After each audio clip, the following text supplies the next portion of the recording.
오늘 하나님께서 우리에게 주신 말씀은 신명기 18장 15절에서 22절까지 말씀입니다. 신명기 18장 15절에서 22절까지 말씀, 생명의 삶은 92페이지에 기록되어 있습니다. 이 말씀을 저와 여러분들이 한 절씩 교독하고 마지막 절은 같이 읽도록 하겠습니다. 내 하나님 여호와께서 너희 가운데 내 형제 중에서 너를 위하여 나와 같은 선지자 하나를 일으키시리니 너희는 그의 말을 들을지니라.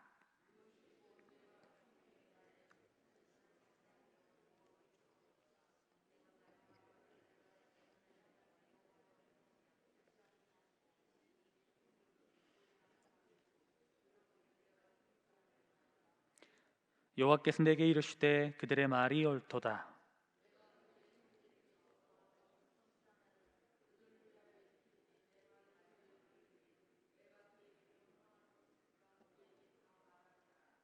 누구든지 내 이름으로 전하는 내 말을 듣지 아니하는 자는 내게 벌을 받을 것이요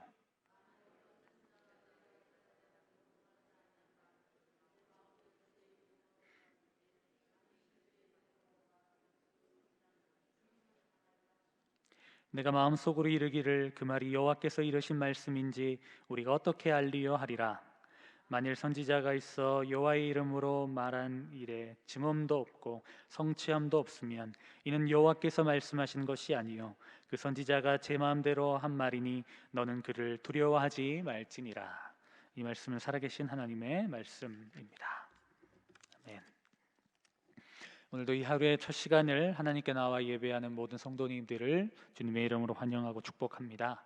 이 새벽에 하나님께서 우리에게 필요한 말씀을 꼭 전해 주실 줄 믿습니다.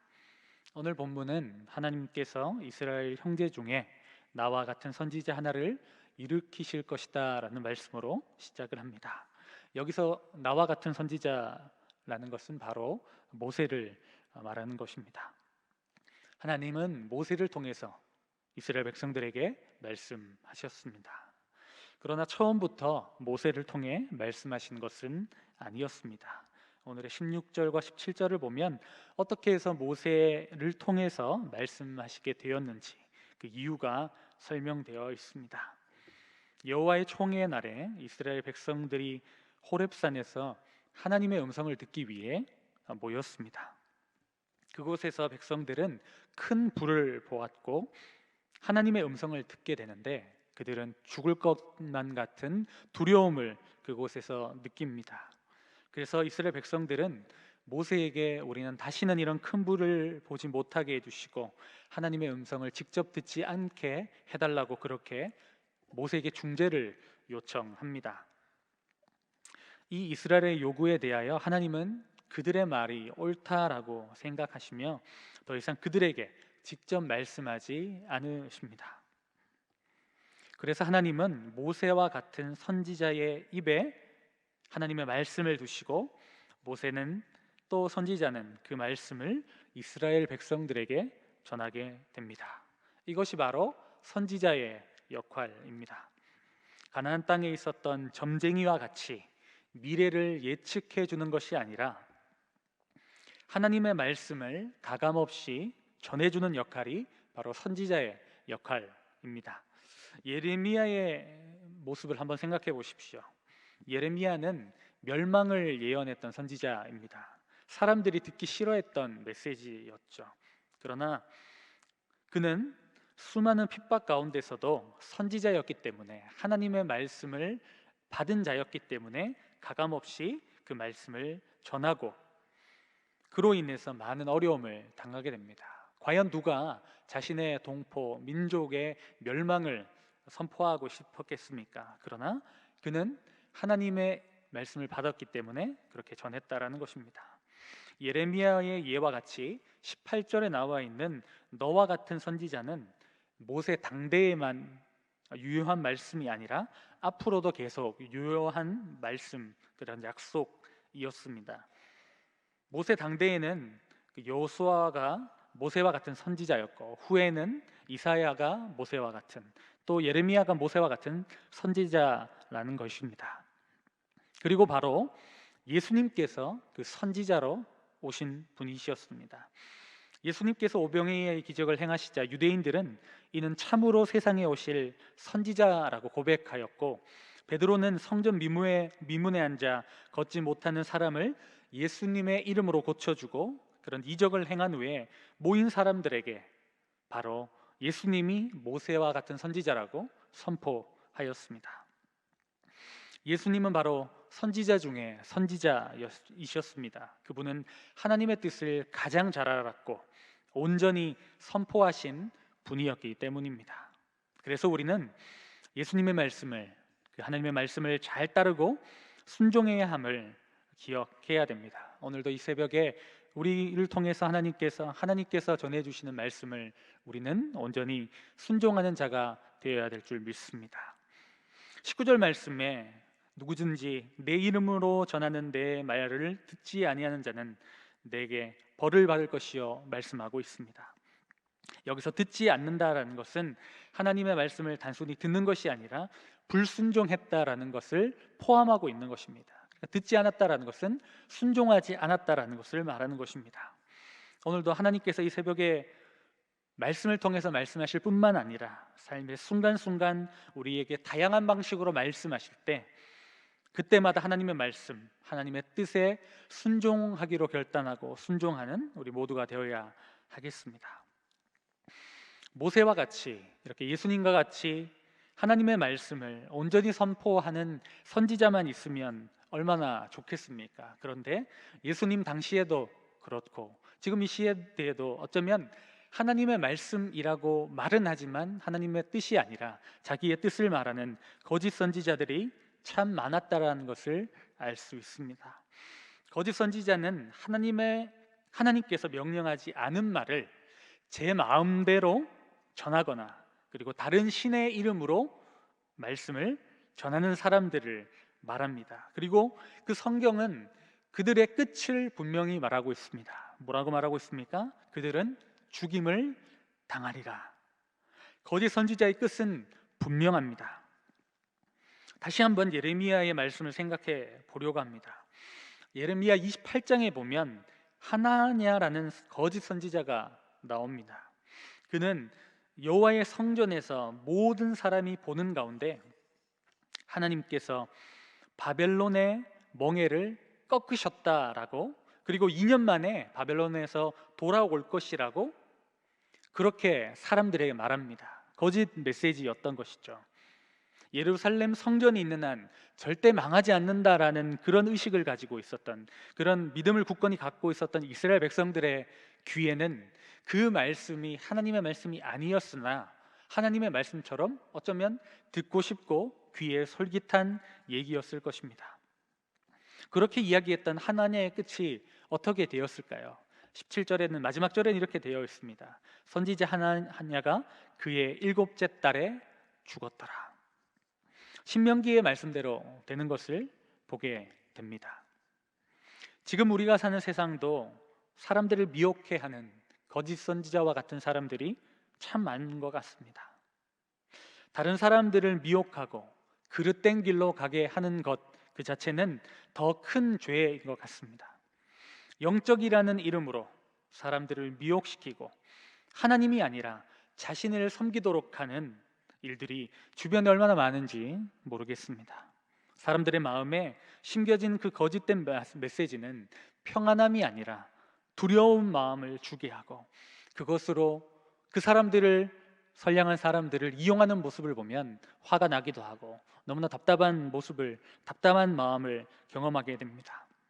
그러나 오늘 말씀처럼 그들의 끝은 분명합니다. 하나님은 그들을 심판하시고 다루신다는 사실을 우리는 기억해야 됩니다. 그리고 그들을 하나님께 맡겨야 합니다. 하나님은 반드시 말씀을 이루시고 그들을 처벌하신다는 것을 기억해야 됩니다. 그렇다면 궁금증이 생깁니다. 하나님의 이름으로 이야기하고 좋은 말을 하고 옳은 말을 하는 것 같은데 어떻게 거짓 선지자와 하나님의 말씀을 이렇게 구분할 수 있을까요? 22절 말씀을 우리가 한번 같이 읽어봤으면 좋겠습니다. 22절 마지막 말씀입니다. 만일 선지자가 있어 여호와의 이름으로 말한 일에 증언도 없고 성취함도 없으면 이는 여호와께서 말씀하시는 것이 아니요 그 선지자가 제 마음대로 한 말이니 너는 그를 두려워하지 말지니라. 아멘. 선지자가 하나님의 말씀을 전하는지 그렇지 않는지, 이 사람이 하나님이 보내신 사람인지 거짓 선지자인지 알 수 있는 그 길은 증언 그리고 성취함이라는 것입니다. 그의 말이 땅에 떨어지지 않고 응답하느냐 그렇지 않느냐가 이 사람이 하나님이 보내셨는지를 분명히 알 수 있는 것입니다. 그런데 거짓 선지자의 여부를 판단할 때 참 주의할 것이 하나 있습니다. 예언이 이루어진 자체만으로 하나님이 보내신 사람이라고 확신해서는 안 됩니다. 왜냐하면 신중하게 판단하고 정확한 기준이 필요한데 그 최종적인 잣대가 무엇이냐면 바로 하나님의 말씀, 하나님의 뜻에 맞는가, 성경의 기준이 맞는가. 특별히 지금 우리로 봤을 때는 만약에 성경의 어떤 단편적으로 어떤 두 말씀이 좀 이렇게 어디가 맞는지 모르겠다 하면 저는 예수님의 삶, 예수님의 길, 예수님께서 어떻게 사람들에게 대하셨는지, 어떻게 말씀하시는지를 봐야 된다라고 생각합니다. 거짓 선지자도 예언을 할 수 있습니다. 그리고 그들의 예언이 맞출 수도 있습니다. 기적을 행할 수도 있습니다. 그러나 그것이 성경의 진리에서 벗어난다면 하나님이 보내신 사람이 아닐 수도 있습니다. 하나님은 선하신 분이시고 하나님은 온전케 하시는 분이신데 혹시나 그것이 비본질적이라든지 비이성적이라는 것은 있을 수 없는 것이죠. 우리는 최근에 뉴스를 통해서 좀 충격적인 소식을 많이 접하고 있지 않습니까? 성도들을 훈련시킨다는 이름으로 인분을 먹이기도 하고 불가마에서 오래 견디게 한다든지 아니면 담대함을 위해서 공동묘지에서 기도를 하도록 한다든지 이런 제자훈련 이었겠죠. 그렇게 한다는 것은 여러분 좀 상식적으로 맞지 않는 것 아니겠습니까?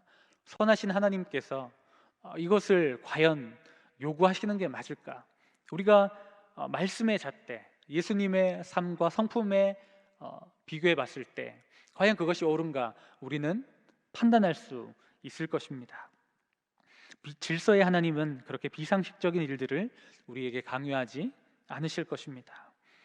부정을 저지르면서도 성공하기를 원하지는 않으십니다.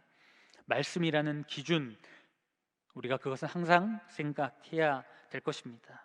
그래서 참 쉽지 않습니다. 그래서 성도들에게는 분별의 지혜가 필요합니다. 특별히 요즘과 같은 그런 거짓 메시지, 가짜 뉴스, 과연 정보 홍수 속에서 무엇이 맞는지 헷갈리고 어려울 때 우리는 하나님의 말씀 앞에 온전히 서야 될 줄 믿습니다.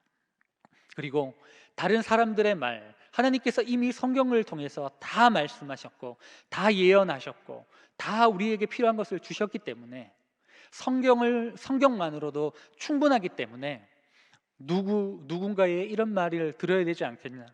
이분이 기도를 많이 하시는데 기도를 많이 하시는 이분의 말을 들어보니까 이렇게 해야 된다라고 이야기하더라. 기도 많이 하시는 분은 이렇게 말씀하셨으니 따라 해야 돼 라고 하는 그런 말들 많이 들으시죠. 그리고 어쩌면 요즘에는 톡이라든지 문자라든지 이런 것들을 통해서 우리가 들으려고 하지 않아도 입수하게 되고 그것에 영향을 받게 됩니다. 근데 저는 그렇게 생각합니다. 만약에 기도를 많이 하신 분이라면, 제 주변에도 기도를 많이 하시는 분이 계시지만 하나님께서 겸손하게 하실 것입니다. 정말 하나님의 성품이 그분들에게 드러날 것입니다. 그런데 이것이 진리다, 이것이 맞다, 새로운 복음이다 라는 것은 다 옳지 않습니다. 우리는 하나님의 말씀을 쫓아가면 됩니다. 하나님께서 우리의 말씀 앞에 섰을 때 우리에게 말씀하실 줄 믿습니다. 그래서 우리는 하나님의 말씀을 기준을 두고 바르게 분별하며 세상을 넉넉히 이기며 나갈 수 있는 우리가 되어야 되겠습니다. 오늘 이 시간에도 하나님께서 여러분들에게 말씀하실 텐데, 하나님, 내가 하나님의 말씀 앞에 온전히 서 있습니까? 하나님의 뜻이 맞습니까? 말씀을 통해서 분별하고 또 확신을 얻고 그래서 세상을 섬기며 나아가는 우리 모두가 되었으면 좋겠습니다. 하나님께서 여러분들에게 말씀해 주시고 여러분들의 삶 가운데 동행하실 줄 믿습니다. 함께 기도하겠습니다. 살아가는 하나님 아버지, 감사합니다. 오늘도 우리에게 말씀을 사모하는 마음을 부어주셔서 감사합니다. 너무나 많은 정보와 지식이 우리를 혼란스럽게 하는 이때이지만 하나님의 말씀을 기준으로 삼고 넉넉히 이기는 자 되게 도와 주시옵소서. 그리하여 많은 사람들을 옳은 대로 돌아오게 하는 자로, 하나님께 칭찬받는 자로 온전히 서도록 인도하여 주시옵소서. 오늘도 주님 앞에 예물 드리는 손길이 있습니다. 하나님 30배, 60배, 100배의 축복을 더하여 주시고 물질내 어려움으로 인해 어려움을 겪지 않도록 인도하여 주시고, 특별히 하나님 코로나19로 경제가 어려워졌는데 하나님께서 우리 모두의 삶의 문제, 어려움을 해결하여 주시옵소서. 이럴 때일수록 더욱 섬기고 베풀고 나누는 아름다운 역사가 우리를 통해 일어나게 도와 주시옵소서. 오늘 하루도 우리와 함께 하시고 동행하실 주님을 찬양하며 예수님의 이름으로 기도드립니다. 아멘. 하늘에 계신 우리 아버지, 아버지의 이름을 거룩하게 하시며 아버지의 나라가 오게 하시며 아버지의 뜻이 하늘에서와 같이 땅에서도 이루어지게 하소서. 오늘 우리에게 일용할 양식을 주시고 우리가 우리에게 잘못한 사람을 용서하여 준 것 같이 우리 죄를 용서하여 주시고 우리를 시험에 빠지지 않게 하시고 악에서 구하소서. 나라와 권능과 영광이 영원히 아버지의 것입니다. 아멘. 이 시간에 우리 말씀을 생각하며 또 우리 교회와 코로나19의 종식과 나라와 민족을 위해 주님의 이름으로 세번 외치고 기도하기를 원합니다. 주여, 주여, 주여.